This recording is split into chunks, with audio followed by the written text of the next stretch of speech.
Hello friends, welcome to Himalaya education इसको। Friends, आज हम यहाँ पे अध्ययन करेंगे उत्तराखंड इतिहास से संबंधित महत्वपूर्ण तथ्य। इससे पहले फ्रेंड्स मैंने इसके जो है 12 पार्ट अपलोड कर रखे हैं। अगर आपने नहीं देखा है तो प्लेलिस्ट बनी है, वहाँ से आप देख सकते हैं। और ये जो है फ्रेंड्स, यहाँ पे आज हमारा जो चंदों का प्रशासनिक इतिहास रहेगा, ये हमारा आज लास्ट पार्ट रहेगा। इसके बाद संडे को जो है इसके मैं पूरे एमसीक्यूज़ लेके आऊँगा, पूरे चैप्टर के जितने भी यहाँ पे जो है चंद वंश से संबंधित एमसीक्यूज़ बनेंगे। नेक्स्ट उसके बाद हमारा जो वीडियो रहेगा फ्रेंड्स, वो रहेगा हमारा लेक्चर रहेगा उत्तराखंड के परमार वंश से संबंधित, परमार वंश से। तो यहाँ पे ये वीडियो हेल्पफुल लगेगी, तो प्लीज़ वीडियो को लाइक शेयर और सब्सक्राइब करना। यहाँ पे आज हम देखेंगे चंदों का प्रशासनिक स्वरूप। तो सबसे पहले राजा चंदों का जो सर्वोच्च शासक एवं प्रधान न्यायाधीश होता था। तो राजा क्या होता था, चंदों का जो है सर्वोच्च शासक और प्रधान न्यायाधीश होता था। चंदों का जो शासन था पंचायती राज तंत्र था, जो अपने नाम के अंत में क्या लगाते थे, देव शब्द धारण करते थे। इसके बाद जो है राज्य की जो समस्त भूमि होती थी वो राजा के अधीन होती थी। और राजा जो है गुंठ, संकल्प या रोध के रूप में यहाँ पे क्या करता था, जमीन दे सकता था। जो चंदों के सेनापति थे वो बख्शी को कहा जाता था, चंदों के सेनापति को बख्शी कहा जाता था। और चंदों के समय जो है परामर्शदात्री का कार्य जो है मेहरा और फरत्याल करते थे।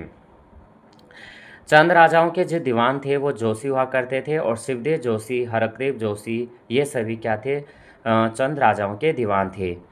चंद काल में जो है दीवान के अधीन मंत्री या सचिव होते थे, जिनकी अधिकतम संख्या क्या होती थी, 10 होती थी। तो चंद राजाओं के दीवान कौन होते थे, जोशी होते थे, जैसे यहाँ पे हमने देखा था शिवदेव जोशी, हरकदेव जोशी। लेकिन जो चंद काल में दीवान होते के अधीन क्या होते थे, मंत्री और सचिव होते थे, और उनकी संख्या अधिकतम कितनी थी, 10 थी। चंद राज्य जो है मंडलों में विभक्त था, जो 2 प्रकार के थे, सामंतों के अधीन और राजा के अधीन। प्रशासन की जो सबसे छोटी इकाई वो परगना थी, जो 2 प्रकार की थी, नागरिक परगने और सैनिक परगने। परगनों में सबसे बड़ा अधिकारी सिकदार या सरीदार कहा जाता था। और तराई भाबर में 6 परगने थे, बक्सी, माल, बुकसाड़ और मुंडिया, किलपुरी और छिनकी। परगने जो है गोरखों में विभक्त थे, काली कुमाऊं में, माल में इन्हें पट्टी कहते थे। गर्क जो है पुनः गांव में विभक्त थे, और गांव के मुखिया सयाना या बूढ़ा होता था। चंदकालीन प्रशासनिक इकाई जो है एक भाग, इसमें 4 बूढ़ा, 5 थोक और 4 चौथानी और पौरी 15 बिस्वा आदि, ये क्या थे, चंदकालीन प्रशासनिक इकाई के भाग थे। उसके बाद यहाँ पे जो चंदों की भू राजस्व नीति और कर व्यवस्था थी, तो कौटिल्य के सप्तांग राज्य सिद्धांत के अंतर्गत 7 अंगों का वर्णन मिलता है। चंद के समय जो राजा जिनको रोत, गुंठ, विष्णु प्रीति के रूप में जमीन देता है उसे थातवन कहते थे। खायकर यानी खाई भूमि कर देने वाला तो अनाज व नकदी के रूप में कर देता था, जबकि सिरतान नकदी के रूप में कर देता था। कैनी जो है भूदास होते थे, जो गल्ला या छाड़ा को राजधानी पहुंचाने का काम करते थे। गल्ला छाड़ा एक प्रकार का भू राजस्व था, जो सामान्यतः अनाज का छठा भाग एक नकदी के रूप में होता था। प्रधान जो है हर गांव में होता था, मालगुजारी वसूल करता था, और प्रधान पद जो है वंशानुगत होता था।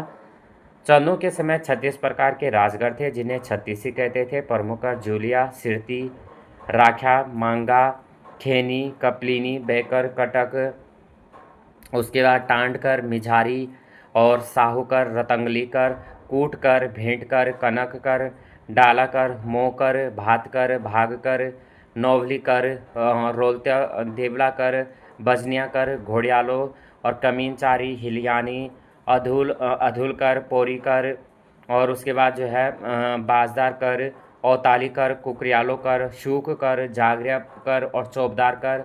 तो ये क्या लिए जाते थे, चंदों के समय 36 प्रकार के यहाँ पे क्या लिए जाते थे, कर लिए जाते थे। अब जो यहाँ पे जो ये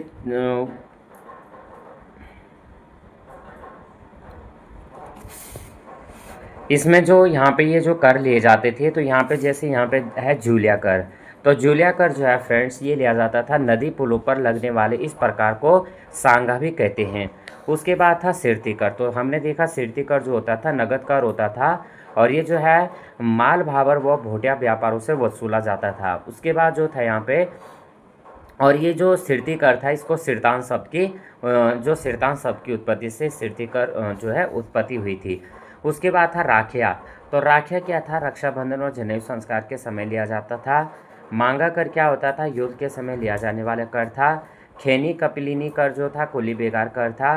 बेकर जो था आपका ये कर होता था अनाज के रूप में देय कर था। कटक यहाँ पे सेना के लिए लिया जाने वाला कर था। टांड कर सूती वस्त्रों के बुनकरों से लिया जाने वाला कर था। मिझारी कर जो है कामगारों से लिया जाने वाला कर था। साहू कर जो है यहाँ पे जो साहू कर लिया जाता था ये लिया जाता था आपका लेखक को देय कर तथा इसे सावली भी कहा जाता था। और रतंगली कर जो है मोनाकोट ताम्रपत्र में लेखक को देय कर का वर्णन है। उसके बाद कूद कर जो है नगद के बदले दिया जाने वाला अनाज होता था। भेंट जो है राजा व राजकुमारों को दी जाने वाली भेंट थी।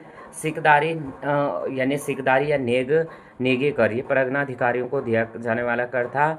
और यहाँ पे जो है एक टिप्पणी भी दी है कि लक्ष्मी चंद के मोनाकोट ताम्रपत्र में इसके लिए सिकदार नेगी कर 2 रुपये कर ठहराया गया था। और सिकदार जो नेगी कर पूरे गांव में से लिया जाता था। उसके बाद है कनक कर। तो जो ये कनक कर था ये सोका व्यापारियों की से स्वर्ण धूल के रूप में लिया जाता था। उसके बाद डाला कर तो गांव में सयानों को अनाज के रूप में दिया गया दस्तूर होता था। मोकर होता था हर परिवार से लिया जाने वाला कर। भात कर बड़े उत्सवों में भात की दावत पर कर लगता था। भाग कर यानी घराटों पर लगने वाला कर था। न्योवली कर जो था न्याय पाने के लिए दिया कर था। और रौल्य देवता कर ये राज परिवार में जो है जो रौल्य कर राज परिवार के देवी देवताओं की पूजा के लिए। बजनिया कर राजा के नर्तकों व नर्तकियों के लिए। घोड़ियालों राजा के घोड़ों के लिए लिया जाने वाला कर। कमीनचारी या सयानचारी सयाने या बूढ़ा को दिया जाने वाला कर होता था। किसानों से जो है लगान वसूलता था। हिल यानी या अधूल कर जो है बरसात में सड़कों की मरम्मत के लिए लिया जाने वाला कर था। जिसे हिल यानी या अधूल का कर का वर्णन या सिंगाली ताम्रपत्र से लिया गया है। पौरी कर ये राजधानी की रखवाली के लिए देय कर इसी पहरी कर भी कहा जाता था। बाजदार जो है महाजनों को देय कर था। औताली राजा की जमीन होती थी। कुकरियालो जो है राजा के कुत्तों के लिए देय कर होता था। स्यूक कर राजा के सेवकों के लिए लिया जाने वाला कर था। और जो जगरिया कर होता था जाग लगाने वाले ब्राह्मणों से लिया जाता था। चौबदार यानी राजा की निजी वस्तुओं से जैसे तलवार हो गया ढाल हो गया और ढोने वाली वस्तुओं के लिए यहाँ पे कर लिया जाता था। अब यहाँ पे देखेंगे चंदों की जो यहाँ पे सामाजिक व्यवस्था थी। तो चंद राजा अपने आपको जो है चंदवंशीय राजपूत मानते थे। और यहाँ पे सबसे पहले नाली शब्द का सर्वप्रथम प्रयोग तमिल साहित्य में मिलता है। ओझा नामक ब्राह्मण और रावत नामक राजपूत जो है कत्यूरी राजाओं के समय आए जबकि कोश्यारी राजपूत का मूल निवास बंगाल था। जोशी व पंत नामक ब्राह्मण कुमाऊं में महाराष्ट्र से आए थे। और बसेड़े राजपूत राजस्थान के बांसवाड़े से कुमाऊं आए थे। कुमाऊं के जो सबसे प्राचीनतम देवता थे वो एड़ी या घुरोड़िया थे।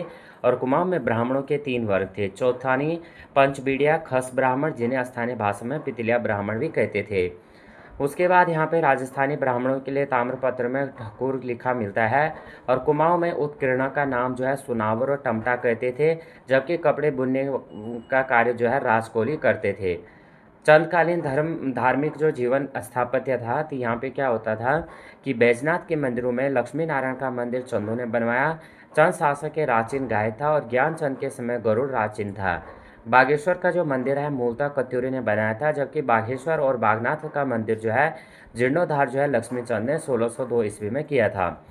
पिथौरागढ़ में जो है नकुलेश्वर मंदिर चंदकालीन है जिसके पास भगवान बुद्ध की भूमि स्पर्श मुद्रा में उत्कीर्ण मूर्ति है।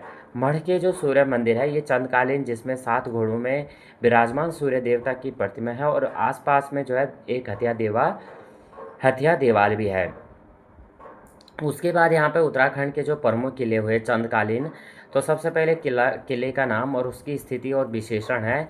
तो लाल मंडी का किला। तो लाल मंडी का किला ये आपका अल्मोड़ा पलटन बाजार में है। 1563 ईस्वी में कल्याण चंद द्वारा इसे निर्मित किया गया था। और इसे क्या कहा जाता है फोर्ट म्यूरक भी कहते हैं। खगमरा किला तो ये अल्मोड़ा में राजा भीष्मचंद ने बनाया था। मल्ला महल किला अल्मोड़ा में स्थित रुद्रचंद द्वारा निर्मित किया गया था।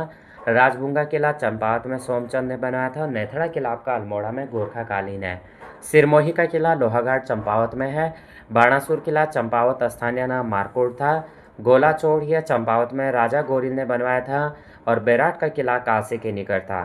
कलिवा गढ़ी किला जो है रुड़की के ग्राम रांझा में था। और रुद्रपुर का किला काशीपुर में शिवदेव जोशी ने बनाया था। मुगल गढ़ी किला तो आपका चंपावत में था। खलंगा या नाला पानी किला देहरादून में था। तो यहाँ पे फ्रेंड्स ये इम्पोर्टेंट पॉइंट्स थे। आज जो है ये लास्ट पार्ट था।